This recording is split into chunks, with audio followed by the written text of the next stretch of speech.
Well, hello, and welcome to My Whiskey Den, your favorite public access whiskey review show where craft whiskey is king, a proud partner in the Bar Cart Co-op.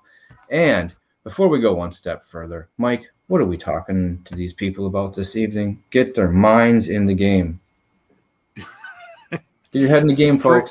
Straighten yourself out by liking, comment, subscribing, sharing, hit that bell notification to find out when new episodes are coming out. You are already here, so you know Monday nights are live. Pretty much every Monday night is a live episode in an evening with series, or we have special things like this. Please comment down below if you're watching this after the fact, or join in on the chat with all the really nice folks. That is true. And I'm waiting for this update because I got Aaron Rodgers has to do a little bit of something here so I can beat Mike in fantasy football. So if there's an update, I'm just going to let you know. I'll bring that to the forefront and let everyone know how that's all going between us. I hope he gets his man bun knocked off of his head. I told you I was concerned about him shitting the bed again. So I said he's due for a collarbone or break. You know, I mean, it's been a couple years. Just getting all of Green Bay riled up just like that. But that's okay. We like that type of stuff. I'll stir the pot. But should have kept Favre. Speaking of stirring the pot, just right off the bat. That's right. All right. But before we get going any further, guess what I have here? I don't have whiskey in this cup. You know what I have? Some Stave and Bean coffee, the one that has the Curacao finish. I'm going to let you know, I don't drink coffee straight. I add frilly shit and other things to it, to be honest. Don't even need to as this. Incredibly smooth, totally drinkable, and actually full of flavor. I was really impressed. I'm honest. Sorry, I do. Normally it's not full Starbucks, but it's like half Starbucks, you know, like halfway there. Not quite that much. But this is a fantastic flavor right off the top. Yeah. You need to do the wink and nod like Winston Wolfe when you do that. Good. I'll work on that. But I'm not Winston Wolfe. We all know who Winston Wolfe is, and that's Nancy Fraley. I will never take her position. So now let's move on because I'm going to have to stop drinking that. Otherwise, I'm going to be up all night. We're talking about bourbon festivals. Bourbon festivals that are going on this month.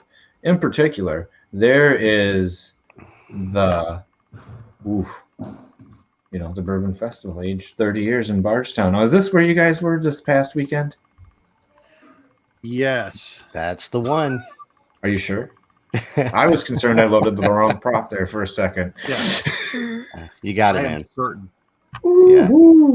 So, what we were going to do tonight is talk about your experiences at this festival, but then also somewhere through the program, probably about half an hour from now, we are going to have our good friend Amzie on, and we are going to be talking. We're not going to do that one because it doesn't cover everything up. Bourbon on the Banks, which is later this month in Frankfort, Kentucky, obviously, October 22nd and 23rd, a 2-day festival. But we'll talk more about that then.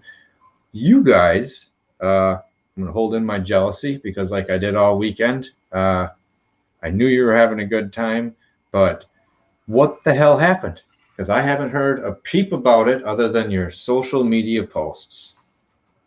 Well, I'll tell you, before the festival, Thursday night, our lovely host, we stayed at your favorite Bushwood Estates. Ooh, you stayed at Bushwood? We stayed at Bushwood. The Hotel Four Roses.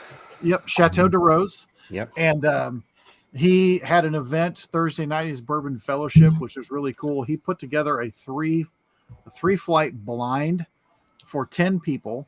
Everybody had a different blind. Nobody had a repeat whiskey, and everybody's flight was a theme. Oh, holy shit. It was really well done. It was impressive. And he had some smoked bologna. Yeah. With it. Smoked bologna, huh? Which we had some great barbecue before that, and then turn around and there's this fantastic table set up with all these snacks and this smoked bologna. That was fantastic. Okay, so yeah. So what was each of your themes then? Mine was Oh, go ahead. Mike. You go ahead. No, Mike. you had Okay. no, you had an earlier number. Okay. So my theme was weeded whiskeys. Pretty cool and very interesting to take those blind in that way. There was no way I was naming the distillery or anything like that, and I even was a little bit off on the proof on a couple of them. But it was interesting because when I first nosed all three across, I mean, they literally all three smelled exactly the same. Almost, I was getting the same kind of note. I'm like, this is same mash bill, same distilleries, different expression, or something's going on here. And when I came back through the middle one, all of a sudden it completely changed. Went straight peanut brittle.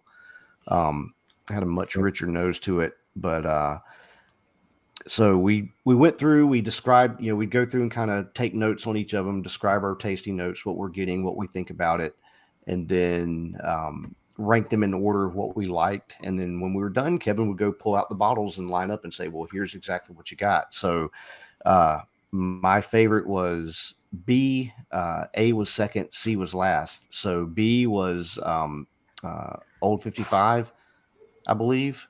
Okay. Is that, or no, it was Stumpy's. Wheat and Tarnation. Yep. That was it. That one was really nice. Second was the Weller Special Reserve. Third place was the Maker's 101. I didn't like that at all. It tasted like cornflakes, basically, and wet cement. So that's what you love about a blind. Which was fun. A lot of the guys love that tasting note, apparently. But that's what really interesting, because I know a lot of people have kind of raved about the Maker's 101, and in that lineup it just was didn't come across very good.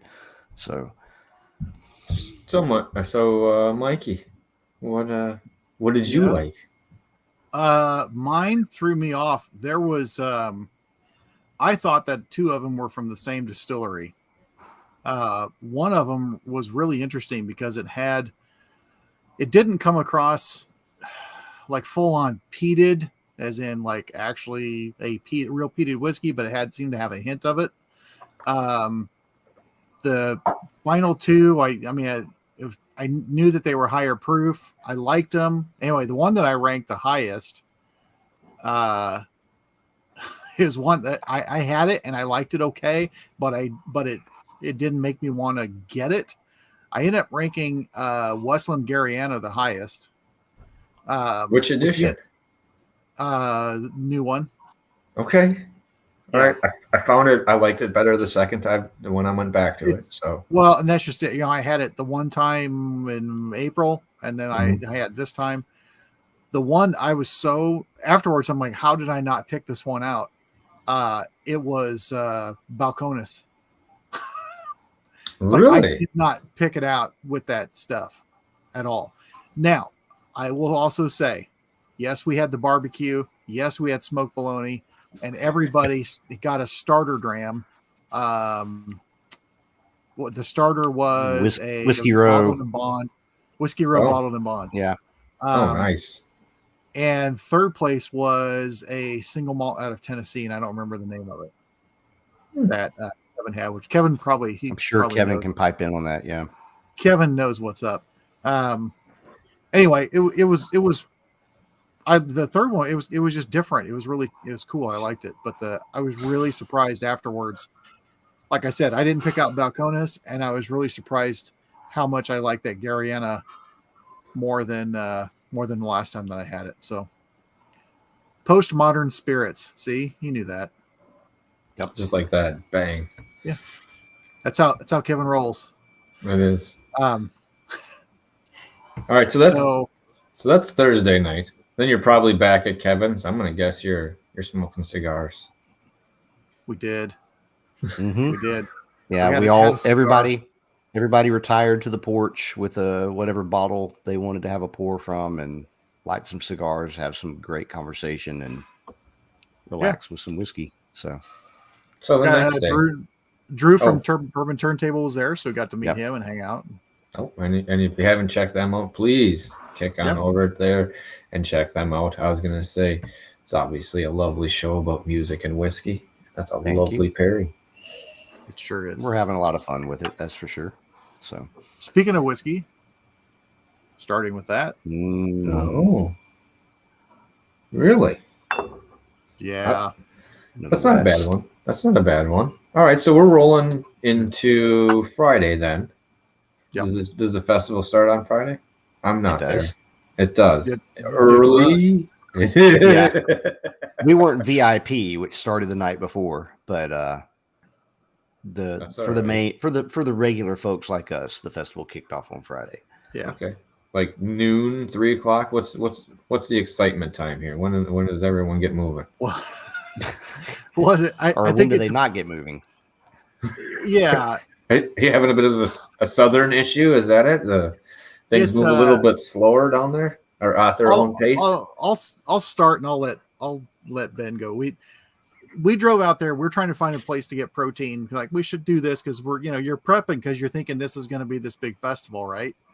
So we're passing like Waffle House and fast foods. Like, don't want it. And there was this brown, like, historical marker, that said, what did it say? General store / diner. Right. And I had like a 16th of a mile to hit the brakes. So I hit the brakes. We whip in there. We find it's like, this got to be around here somewhere. And Ben goes, I think that's it. And it was this old 2-story thing with one gas pump in front of it. And it had stuff around it and everything. And it wasn't a new digital one either. But old analog this style. General store, and the smell from the cooktop just came wafting out. And we were like, we're good. But I mean, this place had ratchet straps, beer, snacks, rat traps. It had some Eddie Bauer shoes. Good old country general store. Yeah. It shed with deer corn on the side. Yeah, selling deer corn by the bag. Could you feed deer there? Or was it just to take home? Well, that's for hunters basically. Yeah, I just meant like sometimes there's like maybe there's a little petting zoo associated. That could have been for the Thursday special. So anyway, I'll let Ben go on. Yeah, they definitely could have had some French fried taters there, Alan, and I'm sure they'd serve you some mustard with it too. So yeah, that grab something for hydration and freaking phenomenal country ham biscuit. So that hit the spot, and Mike had some bacon thrown on his on top of it. So, yep, interesting characters in there too. That was a fun little stop. So yeah, so we roll into the festival grounds. We get pretty good parking. We're there early, right before it opens. Everything seems nice, which we were told beforehand to be prepared because the fairgrounds had flooded the day before from some really heavy rain, so it could be really muddy. But it didn't look too bad. That's good. Get in line, and then it's just a matter of just standing in line and standing in line and standing in line. And they have a tent there set up because you got to have your vaccine, or you got to show that you've had a negative COVID test to get a special bracelet. So work our way up through there, and I literally could have just flashed a library card, and the dude wouldn't have cared. Slap the bracelet on. I told Mike, by the time we get through this thing, we're going to be bracelets, all the way up our freaking arm probably. And that really wasn't far from the truth. So finally got moved up through the line. I mean, it's taking forever for them to process. I'm like, what? Are we going through a full TSA check here? Full cavity search? What's going on, But there's literally one dude at the entrance scanning people in. And so he's using this app on his phone. And depending on what type of ticket you've got, he's got to switch between, whatever he's doing to check you in. And then some people he's having random conversations and whatnot. And then you go in, and the next person puts a bracelet on. Mm-hmm. And then there's a table with a little Glencairn and a coin for you. But it was a ridiculous process to think you got this festival going on. You got all these people lined up, and you're just literally checking people through one at a time. So we were fairly up front in the line. We get in there, and we've got the place, I don't say to ourselves, but it almost felt that way. There wasn't a lot of people in yet. And then that line, we rolled out of that place at about 3:00, and that line was still, people were waiting to get in. It was just taking so long for them to process through. So I think there were some organizational issues, to be honest. It was not easy to, as a matter of fact, I don't think I ever found water. So, when you're going around and you're sampling whiskeys, you want to, as a good pro, you want to hydrate in between, right? Man, especially in kind of water heat. stations or no kind of water stations or anything around to be found. And I think you had to, of course, pay for water if it was available there. They had non-potable water. Yeah. To wash your glass out with. Rinse your glass out with that. Yeah. So, right. but we, like Ben said, we got there, we walked around for like 45 minutes ish, whatever. And we're like, we feel like we've seen everything. There were a lot of people not there. Right away. They come later. I heard afterwards that there were a couple distilleries not there because of Heaven Hill, because there was a strike going on. I don't know if that's true or not.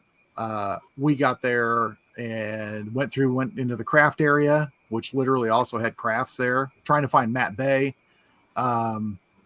We couldn't find Matt. I'm texting him. I say, Matt, where are you? Didn't get an answer out of him, but we're over in one of the craft booths and somebody said, hey, because it just opened up, and they said, hey, go over to Four Roses. They're doing the 2021. They're doing limited pours each day.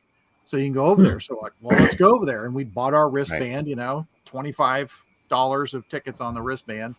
We go to Four Roses and some guy walks in front of us and he says, he hands up one of his $5 things. And he's like, all right, what can I get for this? And the lady looks behind and she goes, nothing, because everything was $10 or up. Starting at $10 for a basic pour of the small batch select. What? And then the 2021 special release they had was a full $25 for a pour. Yep. Which was your whole wristband. So. Yep. Wow. So that's why there was pretty much nobody in the Four Roses tent. Yeah. So. You might as well just have gone to a bar. It probably would have been cheaper. Right. So to some extent. The craft guys were. There was some confusion in the booths too, but they weren't sure if they were supposed to charge for everything. And one of them was just like, you know what, we're just going to charge for the cocktail. Had a couple of really interesting cocktails, some really good pours from people. Hold on here. I got some pictures. Pictures of stuff here. We can chat on pictures. You can. Oh, looks like the barrel stuff. Yep. Yeah. Tried seagrass for the first time. It was pretty good. Any standouts in that lineup? Mike got the seagrass, which I've had before, and he's right on. It's really good. The dovetail is the one I tried. That one was really good as well. So, I've never had anything I've not been impressed with barrel, pretty much. So, yeah, I can agree to that. Now, see here. Oh, I'm gonna go up here. We got a little. What are you hanging out with here? There we go. There's the craft side. Yeah. So on the craft side of things, Barry Brenniger represents Rd1 Spirits. They're bringing back an old brand William Tarr out of Lexington. It's a really damn good whiskey, quite honestly. They had a couple of different releases out there. We tried one of the lower proof versions, which I've heard some good things about from a little birdie that told us that might just be a little bit of a rep for them, named Christy Atkinson.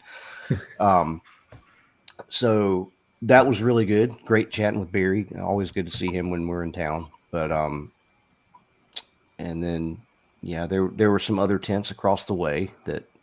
Hold on here. This is something you even told me I saw in our chat. Yeah. When you went to Angel's Envy here, and what's in this drink right here? You want to tell them about that one, Mike? Sure. So Angel's Envy had a nice booth. You went up. Okay, it was a plastic glass. This was a substantial plastic. I kept saying that word because it was a thick, heavy plastic glass. It was nice. But they had different woods you could pick that you would smoke the glass. Oh, and you picked from 2 different cocktails, and then you would go and do it. So I had a cherry smoked old fashioned, and nice big old ice ball in there too. Right. What did you have? Did the hickory smoke, okay, and old fashioned. Yeah. What was the other drink? I don't remember. Wasn't a Manhattan. No, it Okay. was something a little bit, I think a little bit more on the sweeter side of things, but Yeah. That So- actually sounds pretty cool and interesting. A little better play than just getting a sample, getting kind of a neat cocktail to see how to use it besides. right. Yeah, and it was a good sized booth, and that was I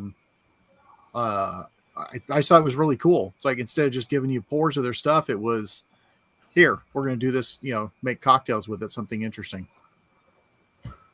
So impressive. Yeah, that was one when I saw it. I was like, I have a little smoker here, and I haven't gotten to use it because the first time I did, I didn't realize it was more of like you could use it to like fill the smoke for like a brisket into a bag, not just this little thing. And I over smoked the very first one I did. Now I'm gonna call out one of the really interesting things on the craft whiskey side was seeing Bullet Bourbon having a tent. The fuck were they doing on the craft side?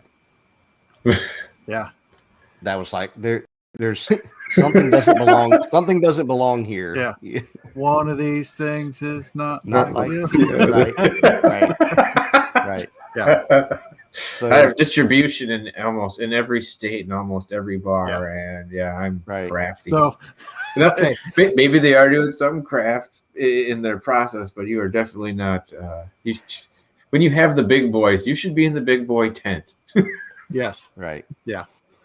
Yeah. It was interesting. I will say, so we never found Matt. I will fast forward when we got to where we were leaving, because like we should go get something to eat, and go get out of the heat and whatnot. Right. As we're leaving, we saw the other craft area, which we had been by, which we had been back and forth on, and it wasn't open when we were by there before. For whatever reason, neither of us saw it. So it's kind of weird what either something was going on, but Matt was back there. So we got to finally meet Matt in person and got to meet some people from St. Louis Bourbon Society, which you can look it up. There's an event in 2 weeks that they're doing their first big event. That looks pretty good. So yeah, look up St. Louis Bourbon Society. Look up, it's reasonably priced event, like $75, I think it is. Mm-hmm. And then let's see, what was the other thing? Oh, Matt was making a barrel head specifically for the event. He was having people that he knew sign the outside, and then he was going to put the Bourbon Festival logo in the middle and then carve everybody's signature and have that for something to hang out. So, That's awesome. Where was it at? Well, I'm like, I had it on there for a second. I was going to say, there's Matt. You didn't find him in there. Yep. Nice. Now I got a couple other things here. We're just going pictures for a second. All right, let's go. Picture showing. Oh, yeah. Haley the shirt's fantastic. Yep. Sorry. Yes. There's so many people commented about that shirt when I posted that picture. It's great. But Jared and Haley with Wilderness Trail doing a fantastic job representing there, and the whiskeys we tried there were some of the highlight of the show. Yes, I got the single barrel rye, which was a 5-year-old, and it came from their, still was in their doing their pot still distillation on that one. It also, what I thought was interesting was when they ran that pot still, a single run was a 1 barrel. So you want to talk about a true small batch type of thing. But that was the rye was outstanding. I'll let Mike talk about what he got. And those two people are just fantastic reps for their company. I mean, very engaging, very informative. They did a great job. That was a fun tent to stop in and spend some time. So, yeah, I got the weeded, and it was just a very nice spirit overall. But I was really digging it the more that I had it. And they were a lot of fun to talk with. I knew their brand, very into the brand. Hopefully we'll get them on the show. We went back actually later and talked with them some more.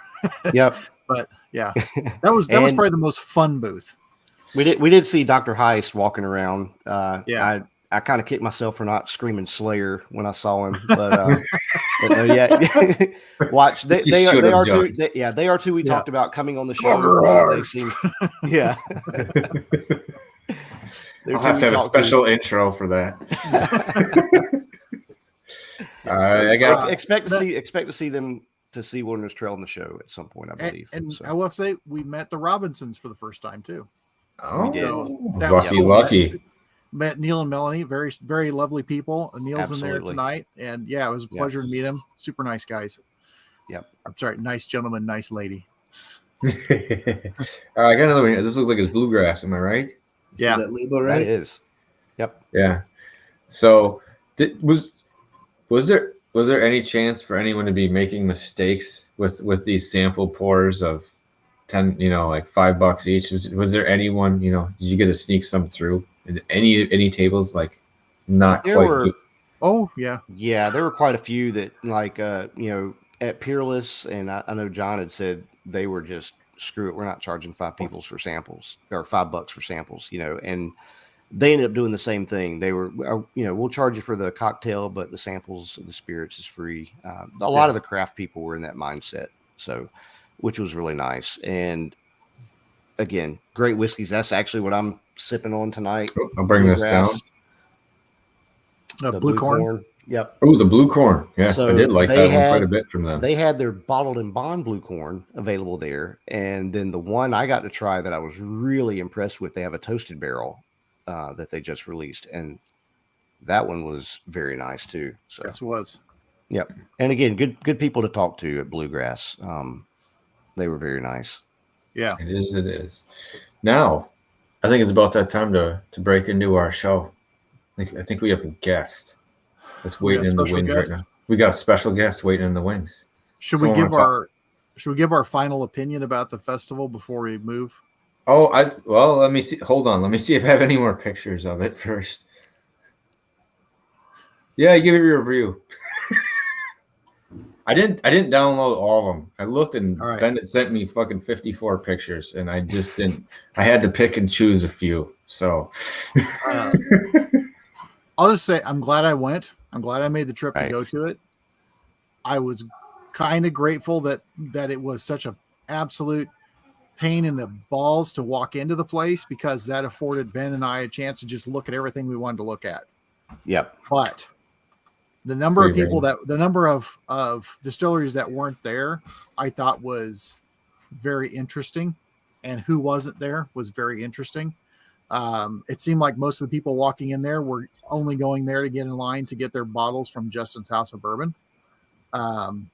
The craft was just, the whole footprint wasn't that big, but the craft, it was just kind of like, yeah, stick the craft over there. And it just, there's some things I liked about it. Overall, I was disappointed, and I would hope that they would do something. I don't think that this being COVID year has as much to do with it as the fact that maybe they need to make some changes. That's my opinion. Ben? Yeah, overall with the festival, really disappointed, to be honest. Like I said, we could have gone through the whole thing in like 30 minutes and just been done. But I don't regret it at all, just because of the people that we got to meet, the people we talked to, hanging out, a few little fun experiences there. Mike can tell you about his porta potty experience later on. But that's for after our guest. Honestly, I thought there were overall, so there's some management issues that need to be worked out on how they're running that thing. And I do understand, because of COVID year, the footprint overall was a lot smaller, but it didn't live up to the hype that I felt like I got from coming up to this thing. And, but again, anytime you're in Kentucky, spending time with people and whiskey's involved, it's going to be a great time. And bottom line, that's what it was. We had a hell of a time with some good friends and meeting new people and whatnot. Yes. And, couple just sitting on the outside, having more than one, maybe it was getting enough people to work, or someone was sick, but just like you said, the entrance person, maybe one person per, however you have it set up, like for different apps or things like that. Right. So at least you get in this line, you get in this line, you get in this line, and then start going, because you don't have to flip flop back and forth. And I don't really want to push something, but I get vaguely, maybe sort of like $5, maybe if you went to a booth, say you went to any of the booths and you gave them your $5 ticket, and that was to taste a set of samples, Right? Rather than like just a sample. You know, it's like, here, Yes. we went here, and that covers like 3 or 4 that they have. If they have something special, obviously that's extra, or a cocktail that's on your own, rather than for each one, because that's a little, I don't know, I find that to be a little bit. But those couple small changes, but like I said, could have been having enough people to work as well. But yeah, you did. You only mentioned it once, though. All right. So who's kicking off here? Are we ready? Who's introducing our lovely guest? I'm happy to introduce him. We'll bring him in. Roll out the red carpet, man. Roll out the red carpet. All right. Some of you may know him as an amateur mud fossil enthusiast. Some of you may know him as a master of rocks. He's a member of the Frankfort Bourbon Society and on the board of Bourbon on the Banks. And he is our friend, and we pronounce it Amzie Wenning. Mm-hmm. Thank you, and thank you for not calling me Amzie losing. You hear that enough from another friend of ours. So I do. Yeah. So we want to thank you so much for taking time out of your day to talk to us about your festival that you guys have going on just a little bit later on this year. I'm going to put up a graphic so people can see when. It's in October, goes 22nd, 23rd. So you have a whole month to get tickets. How did you get into the society in the first place, Amzie? Like, how did you start getting excited about bourbon enough to be like, I want to be involved in a group like that and put on a festival? Besides, it's every whiskey person's dream. Yeah, that's a good question. I'm from Indiana originally. Moved here to Kentucky, to Frankfort specifically, I guess about 11 years ago. And I probably at the time drank a little more scotch than anything else. My grandfather and dad always drank bourbon, usually mixed with Coke or Pepsi. And, I moved down here. I went to Buffalo Trace. I went on a tour, and I mentioned that I liked scotch. And I think it was the lady in the gift shop. Her response was, "I think it tastes like dirt." But yeah, I'm like, if I want to fit in, I need to start drinking bourbon again. And so I kind of got into bourbon, and that was, 11 years ago. Your Pappy Van Winkle, would sit on the shelf for months before somebody would shell out the money to buy it. But, I did. I kind of got into bourbon. We've got a nice little place here in Frankfort called Capitol Cellars. Affordable prices. They tend to open a bottle of whatever they get and have it behind the bar.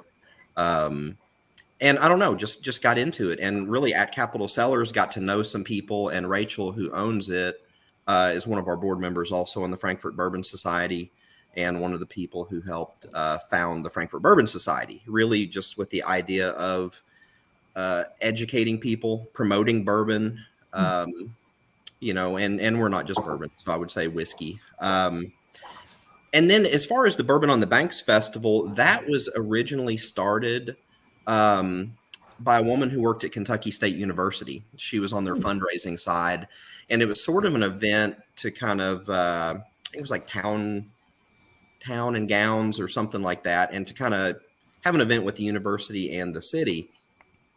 The university at some point decided maybe they didn't really want to head up this event. And so Wendy Kobler was her name. She approached the Frankfort Bourbon Society and said, "Hey, would you all take this over?" And we said yes, but it was really, we were kind of a temporary placeholder until the new 501c3 incorporation could be set up. And then, so I did actually stay on the board for the Bourbon on the Banks Festival, as well as the Frankfort Bourbon Society. And I think the big thing that I saw from it is that we can use this as a fundraising event to make a difference in our community. And that was, I like to, I don't know, community service is important to me, and so is whiskey. And so it seemed like so it's really kind of a fun event, a fun thing to do. Well, it's good when events like that do kind of pay back to the community, because that's what it's helping to enrich in the first place. You're getting a big day, but you're hoping for that like ripple to kind of keep going, even Mm-hmm. with people the whole way. So, Yeah. I do have one or two things here now. I'm sorry, I'm going to bring them up here. Oh, so you guys have 40 plus distilleries going to this. Mm-hmm. That's a damn nice number. I'm just going to be honest. And you have all sorts of other neat stuff going on. So why don't you talk about a couple of them, because you have an auction, you have all sorts of stuff going on, Amzie. It sounds like a festival. You know, and it is, and I think it's something though that someone can go to all of it, part of it. You know, you can kind of pick and choose what you want to do. So as far as things starting on Friday, October 22nd, there is it's called Bourbon Street on Broadway. It's really sort of a free festival for the community. That goes, I've got some notes here so I get the times right. 6 to 10:30 p.m. on Friday. And they're going to have, you know, circuses, aerialists, people eating fire, live music, all kinds of events for families. At the same time, there is the mixed district pub stroll going on. And so Frankfort now has this dedicated entertainment mixed district, it's called, which allows you to take your containers out of an establishment. It has to be a specially branded cup, and it's not just for this event, but during the weekends we have this in Frankfort. And so you can go get a cocktail at one of the establishments, go walk down the street. There's a pretty huge area you can walk around with a drink. And so the pub stroll is going to have this. Several of our downtown merchants are going to have, you know, some signature cocktails.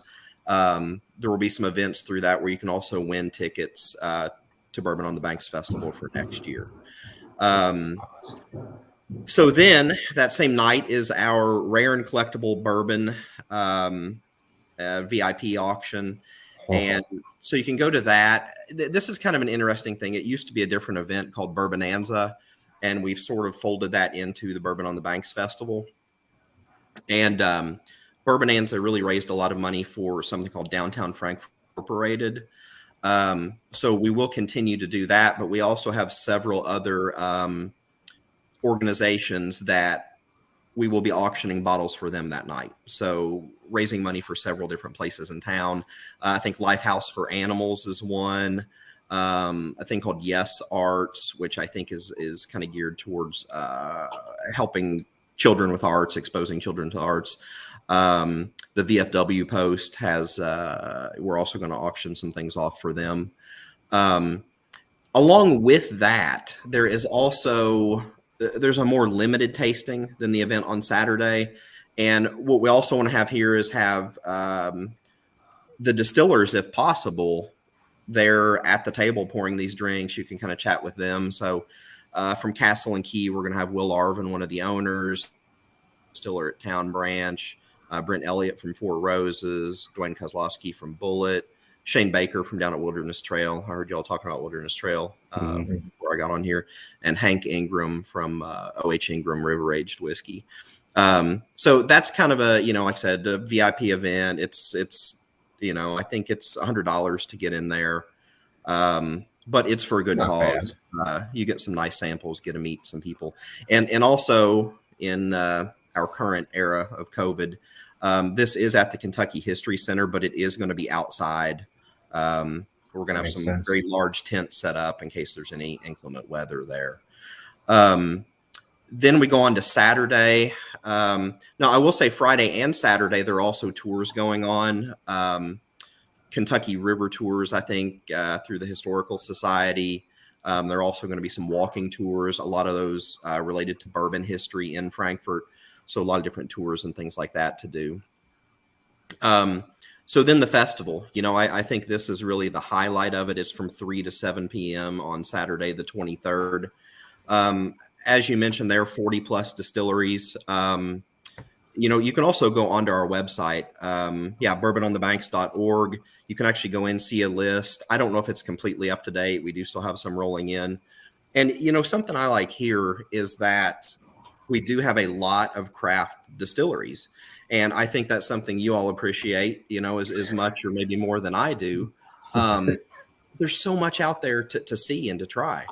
And You know, our fellow mud fossil hunter, Alan Bishop. That's actually the first place I met Alan in person, was at Bourbon on the Banks Festival back in 2019. You know, so to be able to go and visit these booths, to try their product, to sit there and talk to the people making it, you know, about what makes their product different than everyone else's. That's something that I think is just people don't appreciate. You know, you can go to a festival and have all the big boys there, and you know, that kind of is what it is. But I do enjoy seeing the craft of craft distillers and what they're really doing. But you are going to have Four Roses there. Blanton's is going to be there. You know, Buffalo Trace, I will say Buffalo Trace and Jim Beam have a very large presence in Frankfort. Most people are aware of Buffalo Trace, but we do have the old Granddad plant here in Frankfort. They've got rick houses all over the place down in Glens Creek there. It used to be Old Crow. And so they are both very big financial supporters of the festival. I don't know if Buffalo Trace is going to be there yet. They are kind of on a wait and see, you know, with COVID. And I think the same for Jim Beam right now. You know, a lot of these distillers, that's one thing I understand, the fear of COVID and, you know, if that would affect your taste and smell. That's a very important thing to these people. But we do have commitments from Four Roses. But then, I mean, I'll read you a list real quick. We've got Ambra Bev, Bardstown Bourbon Company, Barrel House, Becker and Bird Distillery. What's the new one out of Louisville? I can see the bottle. Billy Goat Strut, I think. Billy Goat Strut, yeah. Kentucky Artisan. Kentucky Artisan. Yeah. Yep. Okay. That's good. They're doubled up on here. They cheated. I didn't know they made that product. Bluegrass Distillers, Boondocks, Boone County, Bourbon 30, Bullet, Casey Jones, Castle and Key, David James. We will also have some breweries, some wineries there too. So Goodwood's on here.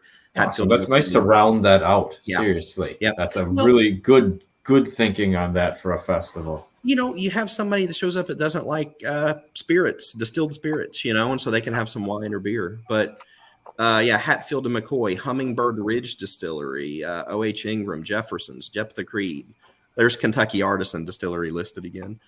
Kings County. You know, Collins Bowman was out in 2019 at the festival, and I don't think they even had distribution in Kentucky yet.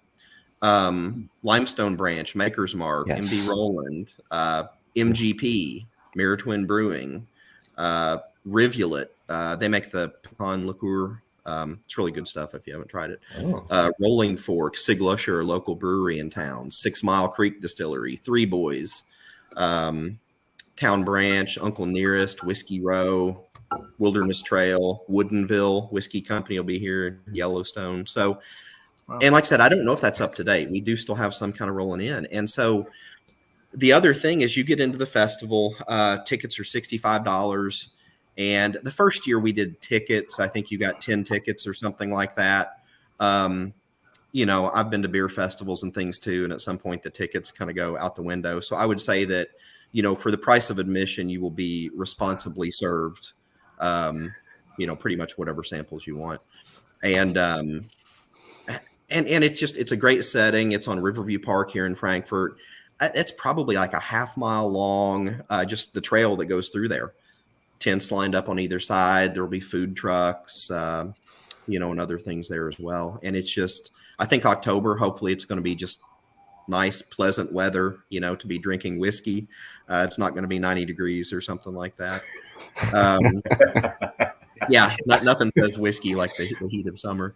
But, you know, I really, the first year, even working at the festival, I enjoyed it so much that I'm not going to lie, out of selfishness, I thought, maybe I'll resign from the board so I can actually just go to the festival this time and enjoy it.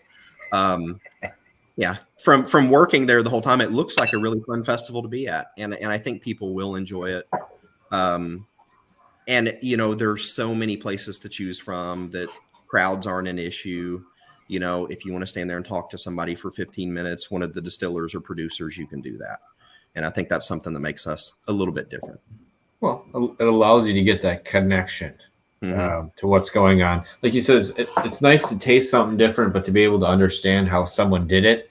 And that's part of what I like about the craft side of things is and in my mind, it spurns tourism.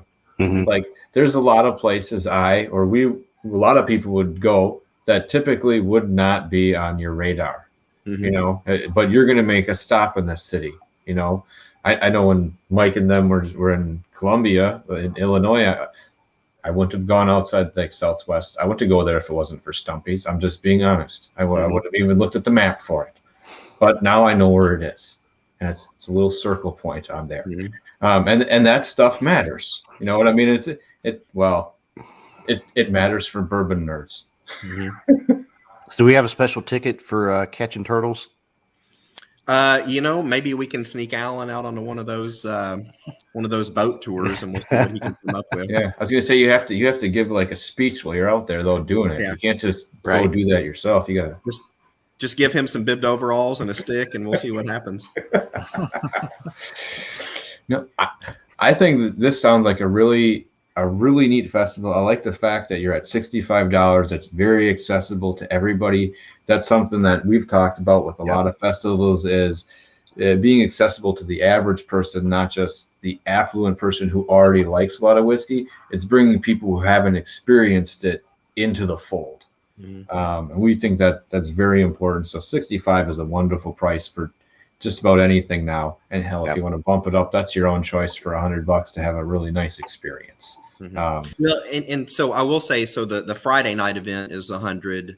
It's 65 for the festival part on Saturday. Okay. There is a combo ticket that I think it's $155 if you want to go to the Friday night event and then the festival on Saturday. And then also when the festival concludes on Saturday, there is an after party. It's the Goodwood after party in front of Goodwood Brewery.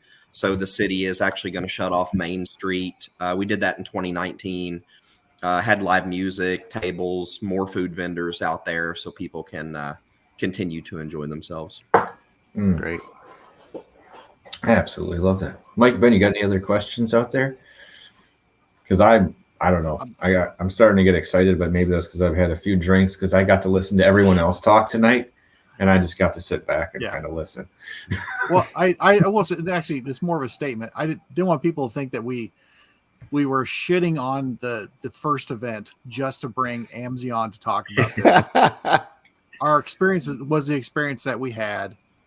Right. It was disappointing I had such an idea of this large event. It's like, we're going to do this special thing, this big event. And it was quite a bit of a letdown. There was and we were there for over an hour and there were still people trying to get in. We left at 3:00. There were still people trying to get in. It was kind of nuts. I heard Saturday was way better, but it's good. Friday, the first day of the festival, it was kind of a mess, but the blessing to it was we got to do whatever we want to without worrying about a crowd. Right. So. But no, you know, and I will mention also we will have some other vendors there I think on Saturday. So some people will be selling things, but it's very limited. It's Kentucky Gentleman Cigars. They're here in Frankfort. You know. Yeah, I'm going to back out so that Amzie can.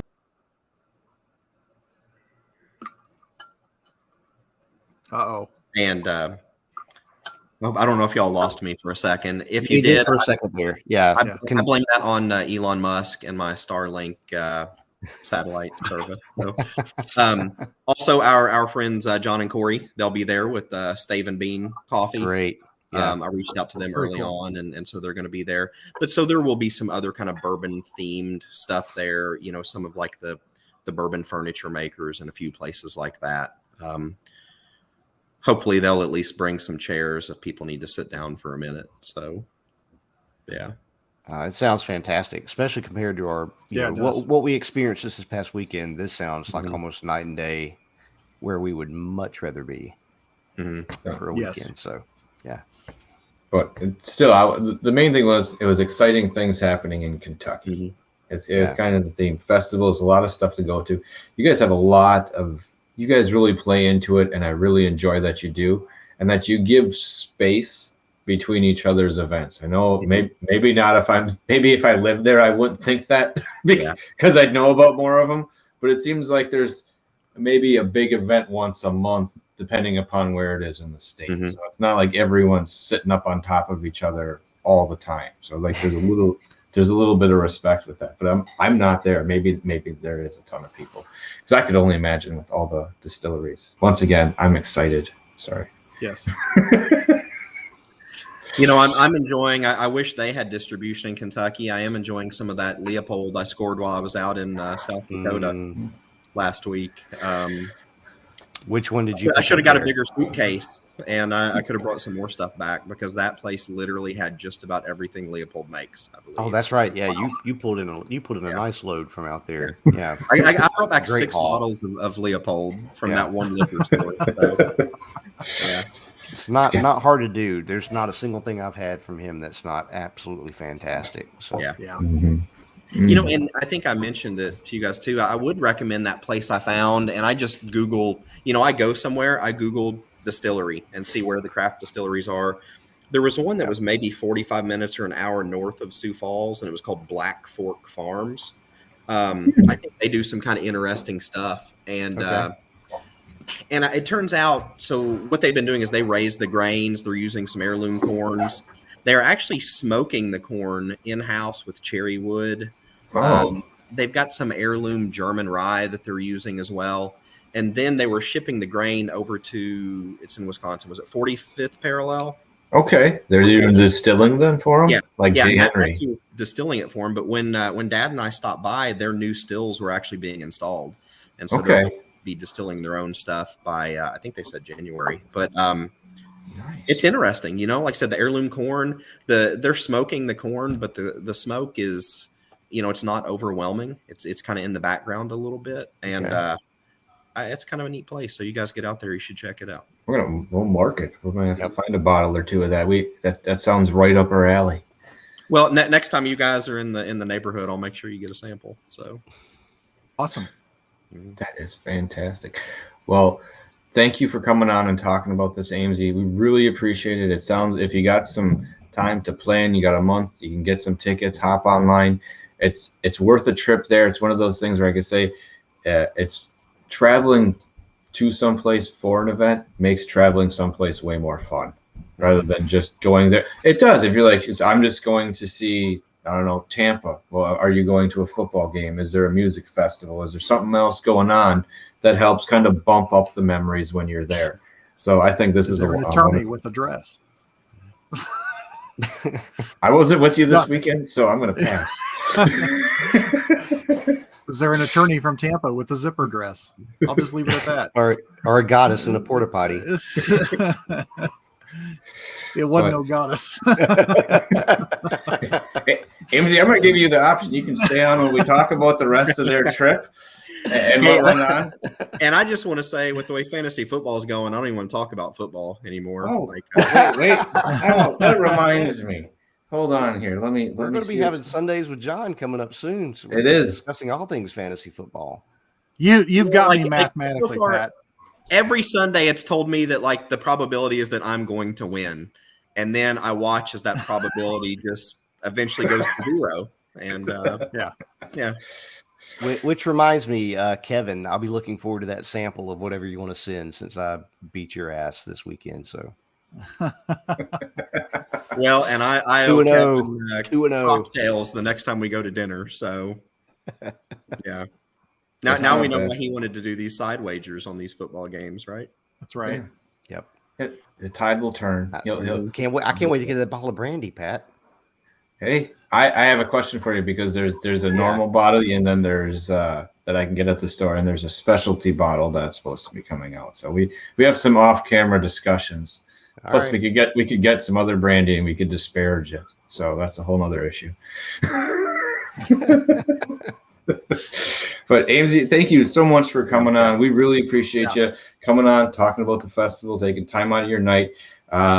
We want to be talking to more people like you that are doing festivals like this, just because it's creating experiences, and we want people to get out and get to taste all this stuff. It's hard if there's not many liquor stores that are going to let you taste test stuff that's in there. So these are fantastic events where you can kind of wet your whistle to what's out there, and then keep your eye out for what you want. And I would say another thing, I think the reason we get such a good turnout with distilleries and craft distillers is that we do not charge them. to participate. That's amazing. That's good. Yeah. And there's so, only one or two other places I've even heard of doing something like that. That's fantastic. And and so I think it's an event where they can promote their product and themselves. And I'm happy that's a service we can provide to them, because I want to see them all make it. I do. And yeah. So, just to not associate you with any stories that happen after this, I'm going to let you go, Amzie, because. All right. Hey guys, I just want to say thanks again for having me on. And hopefully I'll see you at the festival, if not sooner. But glad to have you guys as friends, and I do appreciate this. Absolutely. All right. And we'll be talking some Sunday morning football and a little bit about stuff. Sounds great. All right. Cheers, Amzie. Thanks so much. Amzie. Yep. Great to see you, bud. You too.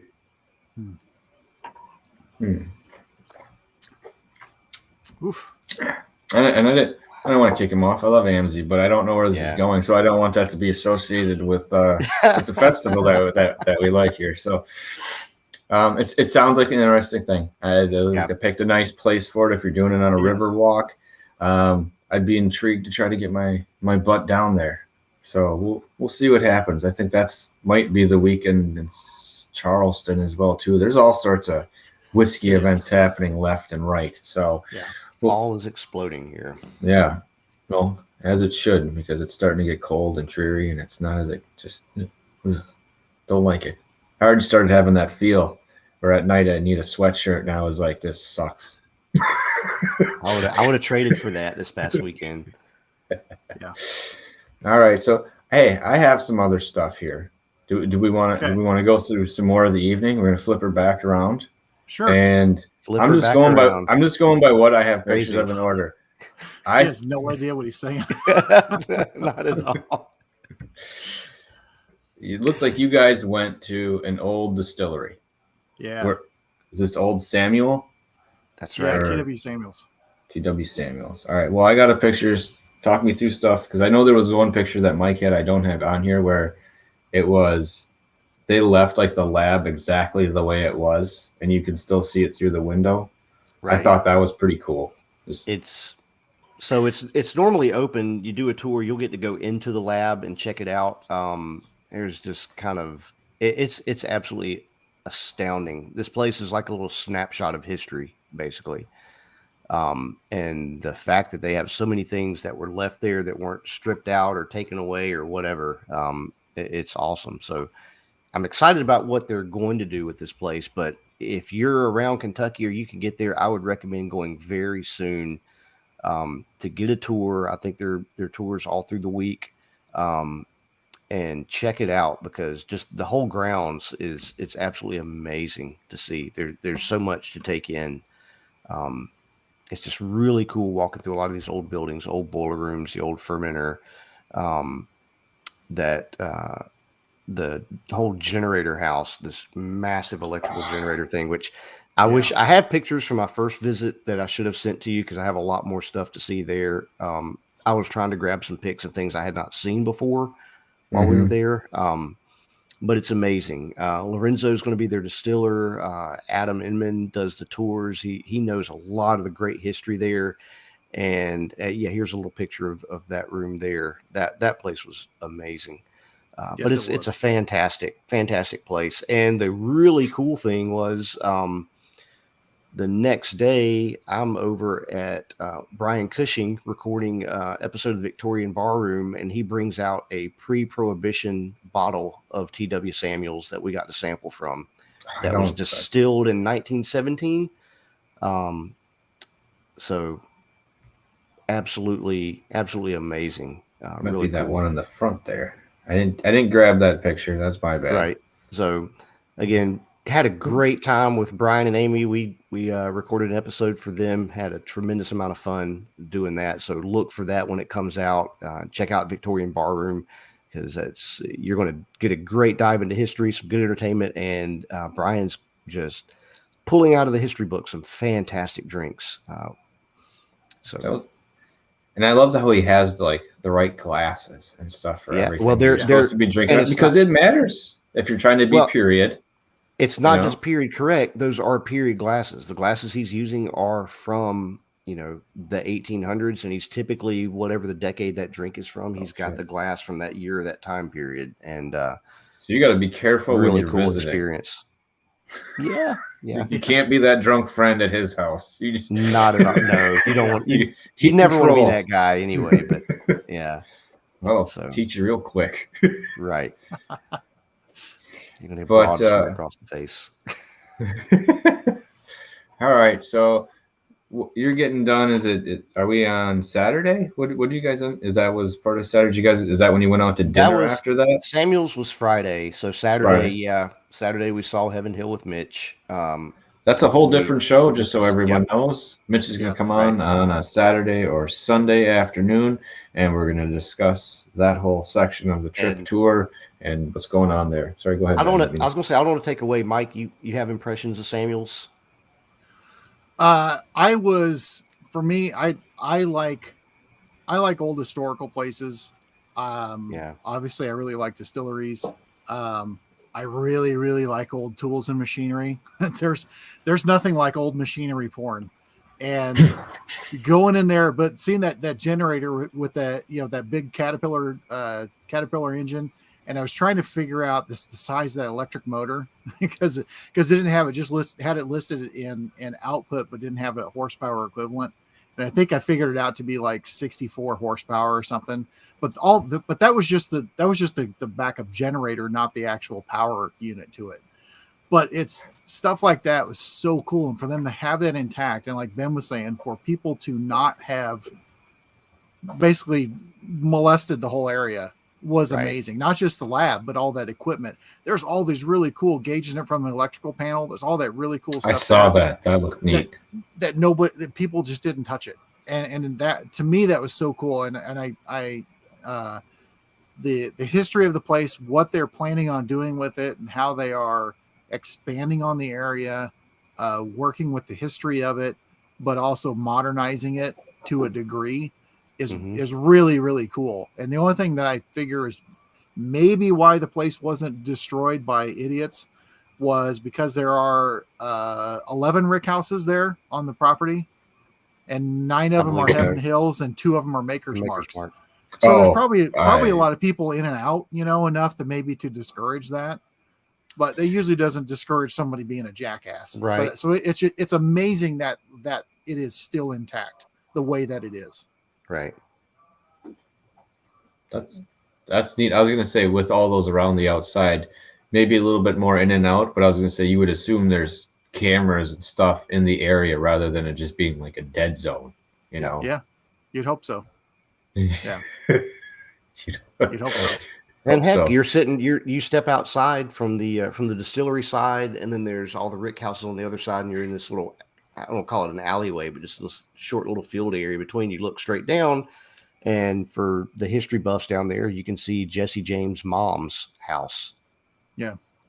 Really? Sitting down there where she lived with one of her husbands out there. But so just a really cool area, and it's a great place to see. But yeah, jumping back to Saturday, that was Heaven Hill in the morning. I spent the afternoon with Brian and Amy, Victorian Bar Room. That was just a phenomenal time. Mike, you and Kevin hung out for a while, did some things. We did. We went over to explore. We tried to meet the single barrel snob, Tim Van Riper, over at Evergreen. He wasn't in. So we went around, went to Westport Whiskey and Wine. That was on my list of places to see also. That was really cool. They have a lot of barrel picks they do. Kevin has done barrel picks with them, or at least a barrel pick. And they have a really nice tasting room on the back there. So hung out there for a little bit. And after that and stuff, we went back and went into Kevin's man cave and watched some college football and drank whiskey. And that was a lot of fun. Before we took off for trying to meet people for dinner. And it was kind of, busy night, bourbon festival weekend, whatever. And Kevin had gotten at one table, which became 2 tables, and trying to squeeze everybody in there. And I mean, it made the most of limited space, but then it was kind of like a clown car. It's like, oh, people would sneak out and then somebody else would come in, and how they squeeze people in there. And it was, it was really cool. It was like, it would have been, if we could have expanded it and just had like a massive gathering, it would have been a lot of fun to do that. But Bourbons was of course great. The food was freaking delicious. Bingo. Friday. That's the chop. Friday, Ben and I took off and we went to Mammy's in Bardstown. Oh, God. Go to Mammy's. If you're in Bardstown, go to freaking Mammy's. The coffee was probably in the pot for 3 days. I'm not really, but it was dark, rich, cooked coffee. And we had that coffee was great. I had a grilled chicken, and he had the pork chops, and everything just 100% hit the spot. The green beans, man. Oh, those green beans were the shit. They were so good. Straight from grandma's kitchen, man. Yeah. So the food at Bourbons. I had the steak frites, which unbelievable. Had a couple of single barrel pours from Bourbon's picks. Right. That was great. And then we had, I don't know if you have any pictures from that. There's crashers, like some shirtless the bastard. crasher. Pimp Daddy Max. Yeah. John was there. The I got a prettiest picture man in the business. Got a picture of these three for Bourbon Turntable. That's always nice when you get the whole group together. Yeah. And then I think some dude just invited himself along. Yes. Invited himself to a party and bigger picture of kind of what you're talking about, table rotation. I understand that. Yeah. Some people slide in, some people slide out. It kept, the waitress at one time, I think, or when Kevin was talking to the manager, they're like, you can only fit so many people here. And so they squeezed it in as best they could. They were very accommodating for what they had. Right. It would have been nice we seriously could have had a massive gathering, and I think it would have been wonderful, and we would have been able to talk to everybody. It was a good time. We were trying to leave and get to, because we heard that Tim was working at Evergreen that night. So we're trying to get to Evergreen. Robinson's came to Bourbon. Yep. So we got to talk to Robinson some more, which was great. Nice. So we try to hurry up and catch Tim at Evergreen, because I'd heard 11 o'clock from Kevin and heard midnight from Jolie. Who are you going to say who are you going to follow? No offense. There's no offense at all. But if you're going to take advice and words of wisdom, who are you going to take it? So we're like, we got to get there by 11 o'clock. So we hurry up. We get over to Evergreen. That was cool. It was a cool bar. Very we met nice. Tim. Yeah, so cool to meet Tim. Really nice guy. John came. There he is. John came and brought the new release from Peerless, the Double Oak. Yep. And we got to try the blackened, the blackened, the Willet, and then also the what's it called? The one from the Evan Williams Experience, the pot stilled whiskey. Block 6. Block 6. Holy that was fantastic. Crap. Yeah.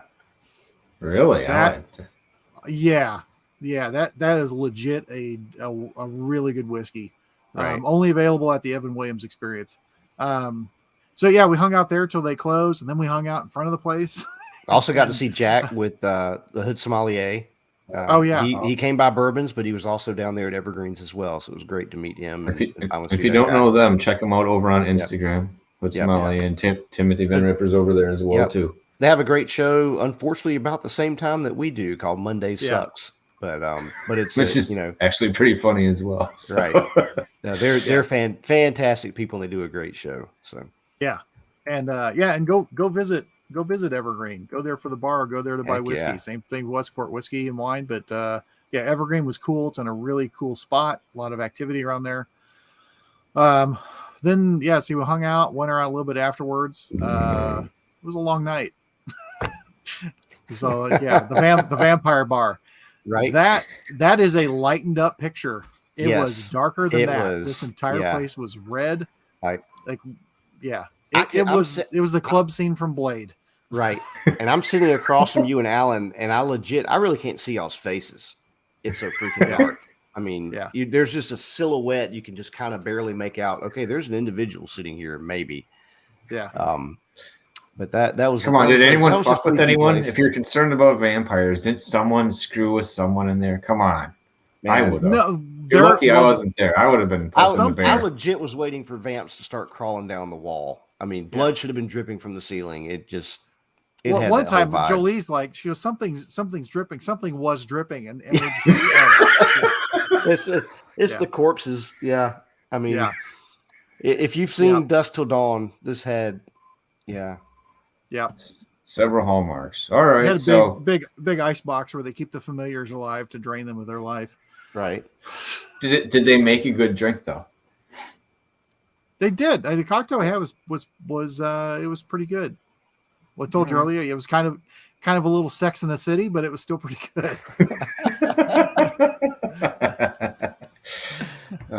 Now, so I'll say your night ended there. I don't know what happened. I want to know after that, at least at this moment, unless you want to talk about it. But I don't have pictures to corroborate any stories after that. What happens in Louisville stays in Louisville, Patrick. I can't talk about it. Just fair. So we'll jump to the next morning. That was all Ben. Yeah. Oh, this is all Ben. All right, that was all Ben. I went different stories again. Oh, did you leave Sunday morning, Mike? I did. Yeah, we got back to Kevin's 3-ish. I got to bed about 3:30. Got up about 7:15-ish. Started getting stuff ready to head back. So yeah, not bad. And the drive home, good, bad. The drive was okay. I take a nap. No, actually, I was kept away. I was receiving some phone calls, but for the most part, it was a slow drive. Yeah. All right. So Ben's hanging out the next day, and you decide. Day, yeah. Do you eat breakfast at Peerless, or do you just drink breakfast? We drink breakfast. Yeah, right, it's we call it breakfast with John. So we get to go to Peerless and hang out and sample some wonderful fairs that they're producing there. This has become almost a tradition of every time you're in Louisville, we go have breakfast with John on Sundays at Peerless. But yeah, no, we got to sample the double oak that they released that weekend, which was great. A lot of other good, just ridiculously good ryes and bourbons hanging out there. We had Shannon Hood, the rep for Tawakaro, joined us. There it is, Stave and Bean. Get you some. Sorry, I was getting back to Tampa Bay. I think Tampa Bay Bourbon Boys Club was there with us for a little bit. We had a Drammers event. So Bob with Vegas Drammers was there. Christy joined us. Charlie with Drammers. So they were doing a single barrel pick from this Danish, basically a distiller of whiskey there. That it was a bunch of amazing ryes, really. And so helping them work through and get to help with that was really fun. But just always a fantastic time with John, the prettiest man in bourbon, with his awesome shirts. But no, fantastic. Peerless is great. So that's another place. If you're in Louisville, legit, you need to drop in and check out Kentucky Peerless because they're just making some fantastic whiskey. So. Yeah. John saves money on his shirts because he doesn't pay for all the buttons. Right. and if you ask me off in a DM, or I'll explain to you how to assert dominance over him. Wow, that got creepy. Alrighty then. But I like people when they're concerned. Wow. Hey, I have to play him in football too. I need people's minds all shook up. Which was another great thing. Yeah, while we're having breakfast at Peerless John, we got football up on the big screen behind us. So keeping up with the games. Nice. Well, that sounds like an outstanding weekend. Did you head home after that? I did head home after that. Yeah. I would assume another quite long drive. Yeah, I mean, it's really never that much of a bad drive for me. Typically, coming from Louisville back down to or Kentucky back down to South Carolina, but I hit about an hour of some intense heavy rain that was freaking ridiculous. But yeah, after a very long night and a short time of sleep, early morning start. Yeah, I was ready to get home, crawl into bed. I'll put it that Take way. a nap for a couple days. You need the vacation from the vacation. That's Right. understandable. Right. Well, I think that's a pretty damn good weekend you guys had. I'm a little jealous, but that's all right. And giving everyone out there, even if they're jealous, we gave you another opportunity. If you didn't make it to this bourbon festival, which is in Bardstown, that you can have a chance to making it to Bourbon on the Banks in Frankfort on October 22nd or 23rd. Make sure you get out there. It sounds like a fantastic time at a very reasonable price. So that's hard to beat. Yeah, it does. That doesn't happen often enough. So I don't know. You got it's a big excitement, Mike. That's a big breath. What do you got in there? No, I got one thing I do want to add before we sign off. So we do have which Don't tempt which me, I can't- Alan. Don't tempt me, Yeah. man. I'll be there tomorrow. It's not a cabin. I will tell the Fine, Saturday Patrick. What are you story. scared of? Yeah. I will tell the Saturday story, but I do want to say this first. I do want, if everyone's got a pour, which I'm working on a blend of the things I've had tonight. Raise your glass. My buddy Marv passed away this morning. Marv was he was 83. He was a good man. Worked for John Deere. Retired. He lost his wife a few years ago. Lost one of his daughters a couple years after that. And my good friend Terry, his daughter, who's left her with it. But Marv never saw a stranger. And just lived by the rule. The guy loved everybody, but you know what? Don't be an ass to anybody. Be a good man. And Marv was a good man. So raise your glass to Marv. Love him. I'll miss the shit out of him. Cheers, Marv.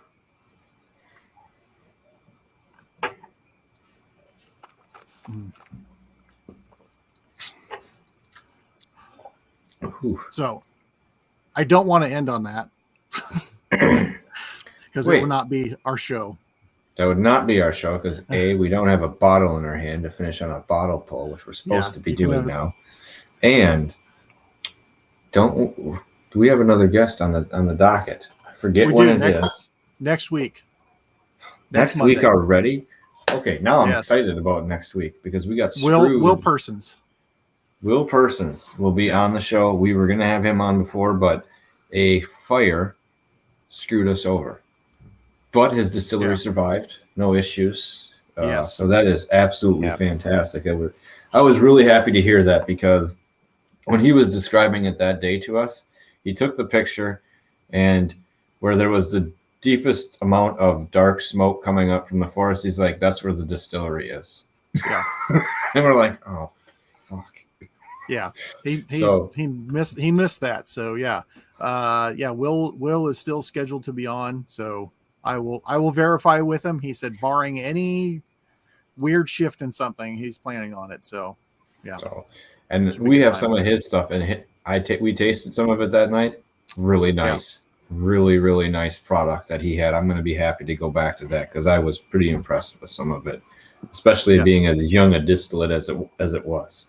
Yes, and we'll be making mojitos. Ooh, yeah. Do I have to give people a little screen so they know how to make a mojito? You look that up, people. It's not hard. Go watch Burn Notice and then go and then make some mojitos. All right. Yeah.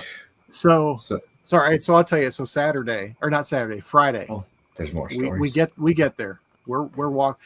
There's some things you're gonna have to fill in some blanks here. Okay. There's trauma involved. So we're walking around. Ben and I go stop at the porta potties. Okay. Ben walks in one. I open the door to a porta potty. In the doorway of the porta potty is a woman's bare ass facing out. she's like, oh my God. And then I shut the door. So, Fucking pervert. I go in. Okay, I go in. I'm taking care of business. Wait. You go back into the same one? No. Of course. Yeah. Push her out of the way. No. Yeah. In you go. Yeah. We take care of business, get done. I go walk over to a hand sanitizer thing. I'm done at the hand sanitizer thing. Ben comes out. As that's happening, then she comes out and starts walking towards. So, one, why? She wasn't finishing when I opened the door. And why didn't you lock the door? Why didn't you lock the door? Number one. Number two. What are you doing that you're starting this process off? So you're heading the toilet and you're ass to door. That's a whole new one right there. There's a lot of weird never stuff. do ass to door. Yeah, like Red said, what was she doing? What were you doing that was your starter?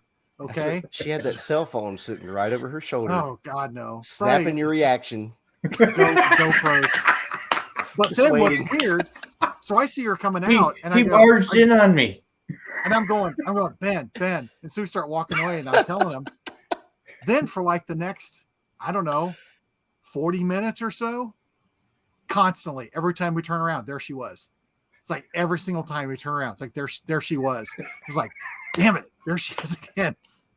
But then it was later, the more I thought about it, it was, again, if you start your process ass to door, what are you doing? Because it was minutes went by. That's how we end the show. I tried to put that up.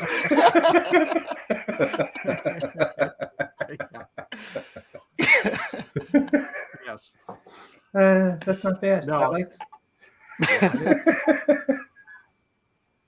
I would have been like, what the fuck? Just like right as you saw it.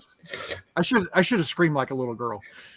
should have slammed the door hard enough to like hit her in the ass. No, I didn't want any of it. So, yeah. Yeah. So good times. Good times. So maybe that's why the festival was ruined for Mike. He was traumatized from the get-go, pretty much. So concerned. And then everywhere we went, we kept passing this woman. And Mike was like, "There she is again. God, go away." Yeah. No, and it was constant. And then yeah, Ben's here. He go, there she is, and we're like, "Damn it, what is going on here?" But it wasn't till later that it hit me. It's like, wait a minute, she started off that way. Mitch has got a good point. This is a maybe. Give him benefit of the doubt here. You know, maybe she's worried about like getting Hep C from the toilet seat, and she had to put some toilet paper down. I don't know. I guess this is a man with experience. Yeah. How many porta potties you breaking into, Mitch? Well, when I Jimmy a lock open. Yeah. God, you're at a festival with a lot of people. I mean, the first thing, you're at a festival with a lot of people. You walk in the porta potty and you don't lock the door. Yeah, lock the door.